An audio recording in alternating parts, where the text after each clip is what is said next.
Today's Toy Spot, we are having a look at the Hasbro Marvel Legends Build-A-Figure series for Juggernaut, as we continue having a look with X-Men's Kitty Pryde.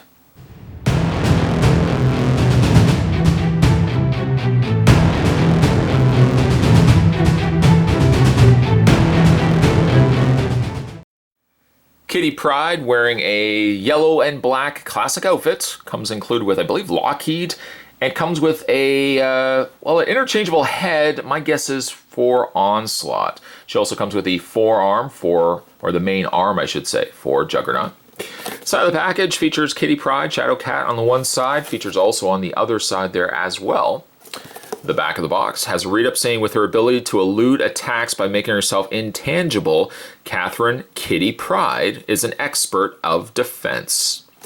Other figures available in this 8-figure or 9-figure set is Wolverine, Kitty Pryde, Iceman, Marvel's Havoc, Marvel's Rogue, Marvel's Phoenix, Cable, and Deadpool.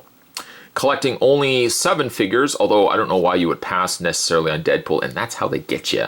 They knew Deadpool. Why would they throw a Build-A-Figure piece in there? Because they knew you would buy Deadpool no matter what. You sneaky, sneaky, sneaky goons. But you get all 9 figures. Not only do you get yourself Juggernaut, but you get 9 figures including Deadpool. Spot's going to take a break and get this opened up. When we come back, though, we're going to get a better look at the Marvel Legends series Build-A-Figure Juggernaut wave, the X-Men Kitty Pryde. There's more heading your way, guys. Don't go anywhere. Alright, so now we're chartering into the top torso of Juggernaut as we get one of the arms, not both, but one of the arms here with Kitty Pryde. Let's reach off camera. We'll grab the Juggernaut that we've gotten so far, and we'll plug. Once again, the torso is not completely in. There we go. The arm is now plugged into place. We only now need the other arm, and then we're good to go. Except for, of course, a head. Will this develop to a completed Juggernaut? You'll have to just stick around and find out. Let's put him to the side. Now, Kitty Pryde has some really nice little icings for the cake, one of which she comes with is her alien Lockheed, which has a beautiful purple, metallic purple coloring to him. Represents, he mimics a very, very fantasy-like dragon. I've always loved Lockheed. I like the design of him. Now, to get it into, it doesn't really sit, or he doesn't really sit on her hand. What you need to do is take the tail, wrap the tail around her neck, slither it around her neck per se, and then you can take one of his wings and just feed the wing kind of behind her head. If you sandwich the wing just right behind her ponytail here, and then have the tail wrapped around her neck there, Lockheed does a good job. He doesn't go anywhere. I felt as if he was going to be a lot looser going on to Kitty Pryde, and though it does somewhat look like he's strangling Kitty, it's at least an effect of where you can have him sitting on top of her shoulders. A peg could have also worked as well, though a very noticeable hole would be very apparent on her shoulders. But if you had actually just put a peg on there, you could still have the wing drape behind her neck, and then you could kind of have had it like this, or it could have also pegged onto her hand, which also could have been a good look as well. You can drape the tail around her arm, but no, it doesn't get the same staying in place success that it would wrapping around her neck. So as you can see, it just kind of falls off. So you get Lockheed. Then you get yourself a Onslaught head, a little bit more relevant to Onslaught rather than the Red Skull head that was initially with it. Now, unfortunately, I don't know where I put Onslaught. I might have actually sold him. Truth be told, it was not one of my more favorite of the Build-A-Figures, and I think I actually sold my Onslaught, but there is more shrouded helmet, Magneto-inspired helmet for Onslaught. It also sits a little looser on a regular Magneto body, if you're curious to use this head on a regular Magneto body. Glenn Webb, rest in peace Glenn, actually had done a review of this where he showed the head sitting a little loose on the Magneto body, if you wanted to check that out. But it's not a bad looking head. I mean, it really serves no purpose to me because I don't sadly have Onslaught anymore. We'll just put that just to the side. Alright, so let's have a look at Kitty Pryde. The one thing I do like about Kitty, though, is while she's been very childlike through really her whole run in the comics, they've given her at least a more adult body rather than a smaller. And I actually thought when I heard that Kitty Pryde was going to be released, I thought they would have given her a smaller body, kind of more on the level of perhaps like the Jubilee, for example. But no, actually, what they ended up giving her was the same body as Phoenix here.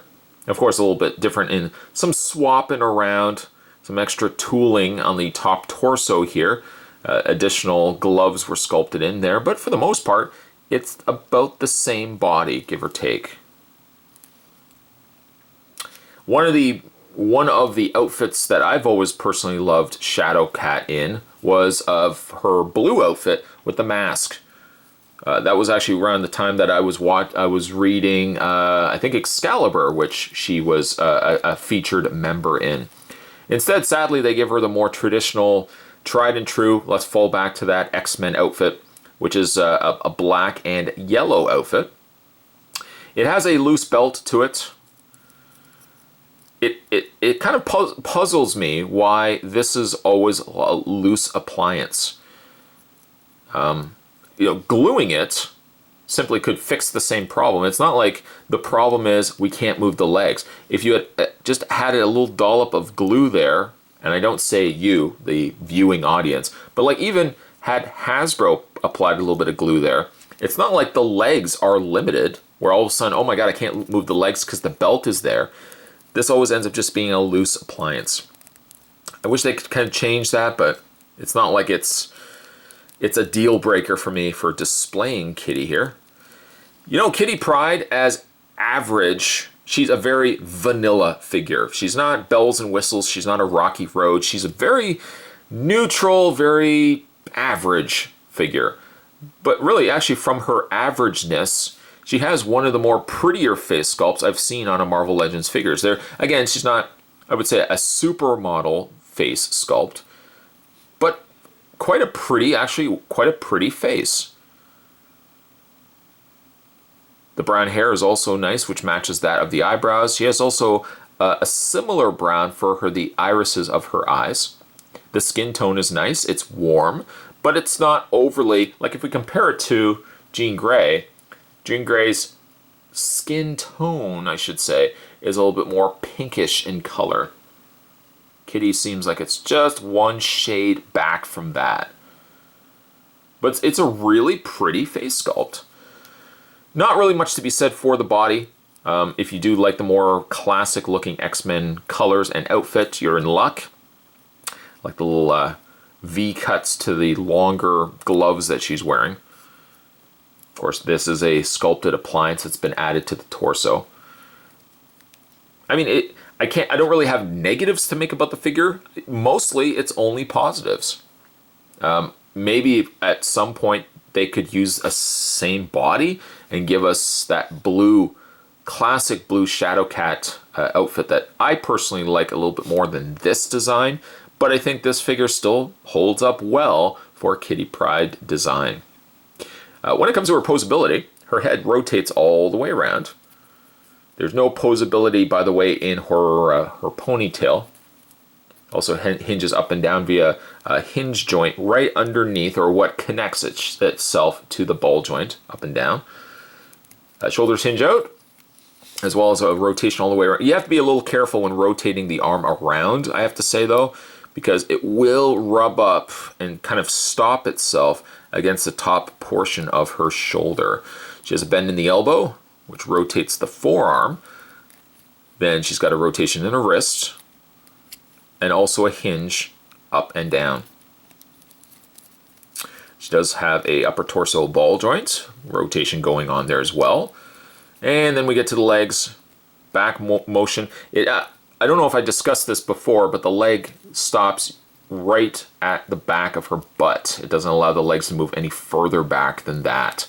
But you still get a good range motion forward, as well as the split leg out. to really about there. It's not a full split, somewhat of a 3/4 split.